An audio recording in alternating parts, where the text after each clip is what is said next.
வணக்கம் pass. Bucket லிஸ்ட்ல மே 9th celebration டேன்னு பார்த்தா மகாராணா பிரதாப் சிங்.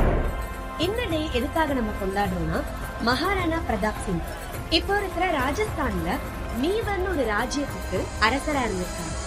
இவரை பத்தி சின்னதா என்னால 1 minute ஷார்ட்ஸ்ல சொல்ல முடியுமான்னு தெரியல, பட் ஹைலைட்டட் பாயிண்ட்ஸ் எல்லாமே நான் உங்ககிட்ட நான் சொல்லிடுறேன். இவரு 17 முறை முகலாயர்களை எதிர்த்து அவரோட தாய் நாட்டை காக்குறதுக்காக போரிட்டு இருக்காரு. முகலாய பேரரசரான அக்பரோட குறிக்கோள் என்னன்னு பாத்தீங்கன்னா, ஹோல் இந்தியாவை கைப்பற்றதுதான். ஒவ்வொரு முறையும் ஒவ்வொரு ராஜ்யத்துக்கும் அவர் போர் புரியறதுக்கு முன்னாடி பல முறை தூது அனுப்புவாரு. அப்படிதான் மீவருக்கும் தூது அனுப்பியிருக்காரு. அதை எல்லாத்தையுமே ஏற்க மறுத்தார் மகாராணா பிரதாப் சிங். ஏகப்பட்ட தடவை தூது அனுப்பி எந்த முறையுமே அவர் அதை அக்செப்ட் பண்ணிக்கல. அப்படின்ற காரணத்தினால அக்பர் மீவர் மேல போர் தொடுத்தார். மகாராணா பிரதாப் சிங்கோட ராஜ்ய படை வீரர்கள் ரொம்பவே கம்மி தாங்க அக்பரை கம்பேர் பண்றப்போ. எப்படின்னா, இவரோட படை வீரர்கள் 20,000 பேர், ஆனா அக்பரோட படை வீரர்கள் 80,000 பேர். 80,000 படை வீரர்களை எதிர்த்து இவர் எப்படி போரிட்டாருன்றத நினைச்சு கூட பார்க்க முடியலங்க.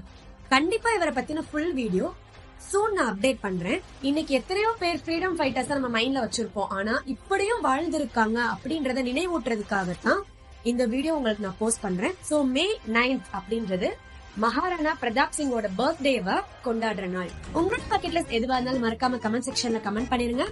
இந்த மாதிரி வீடியோஸ் தொடர்ந்து பார்க்கணும்னு நினைச்சீங்கன்னா மறக்காம நம்ம பக்கெட் லிஸ்ட் சேனல் சப்ஸ்கிரைப் பண்ணிக்கோங்க. That's your next video. Bye.